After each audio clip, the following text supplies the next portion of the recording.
কোনো মানুষ যদি সত্যিকারের ঘুমায় তাহলে একবার ডাকলেই ওঠে, আর যদি কেউ ঘুমানোর ভান করে ঘুমায় তাহলে হাজারবার ডাকলেও উঠবে না। যাই হোক, নমস্কার বন্ধুরা, আমার এই ছোট্ট ভাড়া ঘরটা দেখো, এখানে আমরা 4জন মিলে থাকি। আর আমি পুরুলিয়া থেকে বলছি। আমার ভিডিও তোমাদের কেমন লাগে অবশ্যই একটু জানাবে।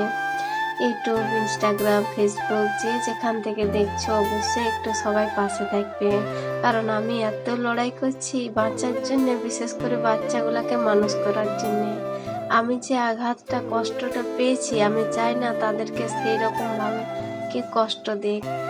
তো দেখো, কালকে আমাদের খাবার হয়েছিল জল ভাত, পেঁয়াজ কাটা, আর এই যে আলু ভাজি দিয়েছি। তো কি বলবো, এতটা কষ্ট হয়, সব কষ্ট মেনে নেওয়া যায়, কিন্তু একটু ভাতের কষ্ট হলে না মেনে নিতে পারি না। কখনো চাই না দামি দামি খাবার খাওয়াবো বাবুদেরকে, তবে যেটুকু না দিলেই নয় সেটুকু যেন জুটে। আর কিছু চাই না, জানো তো, একটু সবাই মিলে আশীর্বাদ করবে যাতে বাচ্চাগুলোকে আমি ভালো করে মানুষ করতে পারি। টাটা।